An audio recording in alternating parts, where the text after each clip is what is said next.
brand new polling numbers are out. You know, Americans dislike almost every single presidential candidate. There is one exception, Senator Bernie Sanders. A new NBC News Marist poll out today shows Sanders, he's the only candidate with a positive favorability rating in the state of New Hampshire. That's right, Sanders is also the only candidate with a positive favorable rating in Iowa. Hillary Clinton has a net favorability of -19. Donald Trump is at -28. Meanwhile, some politicians and inside the Beltway media folk, well, they just don't have faith in Bernie Sanders. We've been hearing it for months. This is why Bernie Sanders will not be the Democratic nominee. Not enough strength with minority voters. Hillary Clinton still has that. He is consigned to have a lot of difficulties because he has so little support among African Americans and Hispanics. And the broader point, of course, is that Bernie Sanders, while also will not become president, just like Donald Trump will not become president, he does strike a chord, not just with Democrats, with many Americans who are left behind. They say the same about Bernie Sanders. Passionate followers can never win a nomination. I think Bernie is too liberal to gather enough votes in this country to become president, and I think Hillary Clinton is going to be a fantastic president. He is not remotely electable, and this is the problem. I guess the question is, do the Democrats really want to do to ourselves what the Republicans did to themselves with Mitt Romney? Bernie Sanders has had upward momentum since the day he jumped into the race, but of course, all the experts are disregarding that. The guy is drawing huge crowds all over the country, no matter where he goes. Just an indication that I guess he's on a roll. Sanders is climbing in the polls. Nobody else is like Bernie. In New Hampshire, Sanders is only 10 points behind Hillary Clinton. Since February, the senator from Vermont has picked up 19 points. Hillary Clinton has lost 27. In Iowa, Hillary Clinton is up on Sanders by 24 points. Although since February, Sanders has gained 18 points. Clinton has lost 19 points in Iowa. And there's a new CNN poll out today showing more good news for the senator from Vermont. Bernie Sanders, it shows that Sanders is beating Jeb Bush, Donald Trump, and Scott Walker head-to-head in a general election matchup among all Americans. You mean a socialist is ahead of some Republicans? We should also point out that Clinton beats all three of those Republicans by wider margins. But whoever thought Bernie was going to get this far? No one in the mainstream media expected Bernie Sanders or Donald Trump, for that matter, to be doing this well. But there is clearly no comparison between the two. Sanders is doing well because he's a strong issues candidate and has a populist position on issues that affect American families and American workers, and he's got a record of talking about it for decades. Trump's appeal is this. He ain't known by anybody, and he's got to give an unvarnished opinion on anything, and he's been just giving us this entertainment flavor in politics that we just haven't seen in politics in a long time. What's refreshing about Bernie Sanders is that he's earning these numbers by what? Not bashing Hillary Clinton. He's talking about the issues, and he's not running TV ads because he can't afford them. Believe it or not, we have got a positive candidate on the national scene. I would like to see all the other shows across the cable spectrum on all networks try to find some negative comments from Bernie Sanders. He points out the differences he has with other candidates, but he doesn't rip them a new one. And I think that's interesting. On the other hand, we're getting all the entertainment value from Donald Trump. We got more of that coming up later in the show. Get your cell phones out. I want to know what you think. Tonight's question, is Bernie Sanders being underestimated? Go to pulse.msnbc.com/ed to cast your vote.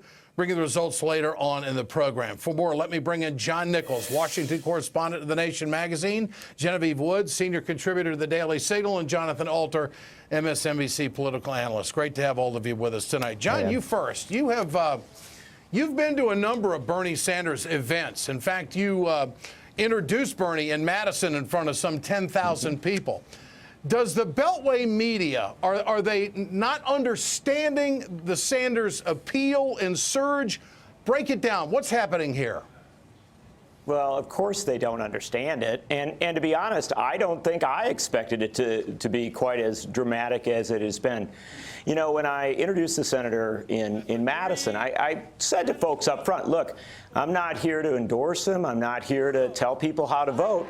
But I am here to talk a little bit about why this moment matters. And the key thing that I tried to drive home to people, and that I continue to try to drive home to people, is that this has very little to do with Bernie Sanders and a great deal to do with the movements that have developed since 2008 in this country. We have a $15 wage movement. We have a passionate movement to overturn Citizens United. We have really passionate movements to say that we've got to hold these too big to fail banks to account. This is real stuff, and there are millions of Americans who've tuned into these issues over the last 5 or 6 years, and they want to hear somebody talk about it. Bernie Sanders is talking about it. I'll give credit to Martin O'Malley. He has started to get very serious talking about this. But this is where it's at. And the reality is that this campaign is going to come down to these issues, not just in the Democratic primaries, but also as you head toward 2016 in November.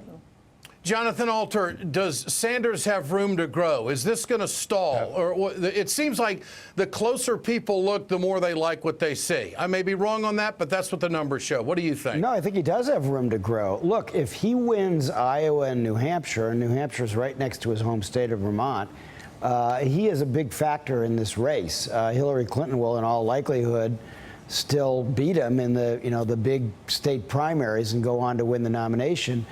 But he could be a big factor, and I think he unquestionably will push the center of gravity in the Democratic Party to the left. You can already see it in the economic speeches that Hillary Clinton has made. She hasn't come out for a $15 an hour minimum wage yet, but she's going to be under intense pressure over the course of the next year to do so. And watching her respond to that pressure will be a major theme of the next year. Yeah. And it also, you cannot rule out, I think the categorical statements right now that under no circumstances can Bernie Sanders win the nomination or the election now have to be removed. It's still extremely unlikely, but there is a path conceivably to his winning. I mean, the Democratic Party could, in this election year, nominate a very left-wing candidate, the way the Republicans did with Barry Goldwater in 1964. Yeah. It could happen. Then if you get in a three-way race with Trump, Scott Walker, and Bernie Sanders, I know some people are going to think this is nuts, but it is not entirely 100% impossible that Bernie Sanders could be the next president. Oh, I think it's very possible he could be the next president. I think it's very possible he could win the nomination. And to take somewhat of an issue, or may I point out, all of the positions that Bernie Sanders has taken are populist positions. I mean, the majority of the country, I mean, so when you say that he's going to be moving the Democrats to the left, aren't we a center-left country? I mean, if you look, I mean, you're polling well when it comes to minimum wage, collective bargaining, do something about Wall Street, Citizens United. These all poll in the majority. So how is that moving the country to the left, Jonathan? No, it's moving the debate within the Democratic Party to the left so that it is more in sync with where the rank and file of the Democratic Party are, as you quite rightly say. The problem is this. The Republican Party at the state and local level has never been in better shape since the 1920s. Why is that? It's because this Democratic majority that we're talking about on all these issues, they don't show up in midterm elections. They have to show up in those midterms, and they have to show up in greater numbers even in the general presidential election, especially for those down ballot races. Get involved in those races. Otherwise, that gap will continue to exist between what the polls show and what our politics are reflecting. Genevieve, when are the Republicans going to realize that the Trump headache isn't going to go away with a couple of aspirin?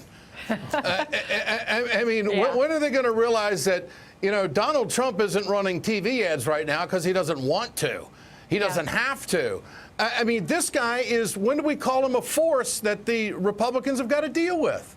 Well, I think a lot of Republicans would tell you he does have to be dealt with. I don't see a lot of people walking around. They may say, yeah, he's not going to get it in the long run. This will eventually peter out. But I think most Republicans at the senior party type level are concerned about Donald Trump. They're concerned mainly because not just his poll numbers, but the fact that he's attacking so many others that are running alongside him on the Republican ticket. I think that's the biggest problem with Donald Trump right now. It's not his 20% in New Hampshire, whatever the numbers are as of today. I think it's more that he's making such disparaging remarks about his fellow GOP candidates. Well, that's competition. I mean, he's trying to win this thing. I mean, he's pointing out. But as you rightly pointed out, Bernie Sanders is doing pretty well without having to attack Hillary at every turn. But that's because I think Bernie Sanders actually has policies that he really believes in and wants to run on, and he'd rather talk about that. I agree with that, but it's also Bernie Sanders. It's in his DNA. He's never run a negative ad in his entire career. This is who the guy is. Trump, of course, is an attacker. And he doesn't care who he's going after. Let me ask you about the debates, Genevieve. Is there going to be, or do you foresee, some type of a Republican strategy to discredit Trump in the first debate, to draw him out on issues? Because it seems to me that all of those candidates have been attacked by him in one way or another. It would seem to me that they would go right after Trump and try to get him where he's vulnerable and do it early. What about that? Well, I think that's probably going to be the strategy of many of the candidates. But the tough thing is going to be here, as you well know, this is not a 5-hour debate. What is it, 90 minutes? You're going to have 10 people on stage. So at best, people are going to have 2-minute responses, 1-minute responses. There's not going to be a lot of time. So that's going to be the tough thing, is that Trump, frankly, won't have to have a lot of specifics because he's not going to have to give a 10-minute speech or a 20-minute rebuttal on anything. He's going to have to talk in 60-second sound bites, which he's very, as we all know, good at doing. Yeah. John Nichols, Bernie Sanders has not addressed Hillary Clinton's unfavorable numbers, the trustworthy number. Is he going to do that, or is that just not going to be a part of the campaign?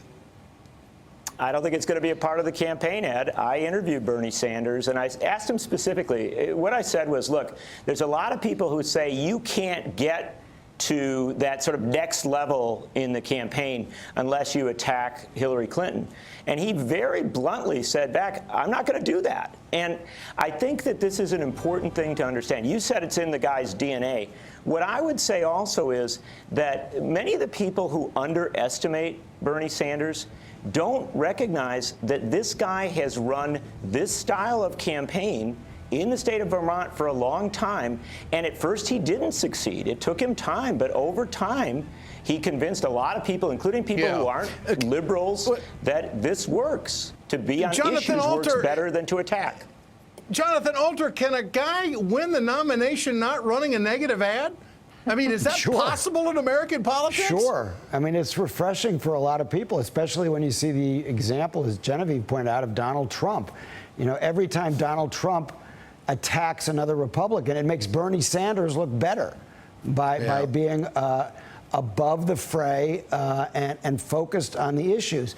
And, you know, it's not like people are going to think, oh, he's not running attack ads, so he's not a tough-minded guy, because he's sounding very tough on the issues, not on the personalities. And that's extremely appealing, not just to a lot of Democrats, but to voters in general. Yeah, can I just make one point there on that, Ed? I actually did a conservative talk radio show in New Orleans today, and a couple of people called in who went to go see Bernie Sanders when he was in Louisiana, and they found him refreshing, and these were conservative Republican voters who just were surprised. I think part of it is, you know, a lot of the country has not known of Bernie Sanders. I think he's a well-known guy inside the Beltway, but outside, not so well. And I think people do kind of find it refreshing, which I think also speaks to people are just tired of the same old, regardless of whether you're Republican or Democrat. And that's one reason Hillary's not doing well. And I think it's one reason, unfortunately, in some cases, that Donald Trump is doing so well. The candidate Sanders, Bernie told me a few weeks ago that he was not going to give up on the South. He thinks that the Democrats can make some real inroads down there, and he's going to work it. We shall see. It's a history of populism down there, Ed. The South was the home of populism originally. Absolutely. Great discussion. Appreciate your time, Jonathan Alter, John Nichols, Genevieve Wood. Appreciate it.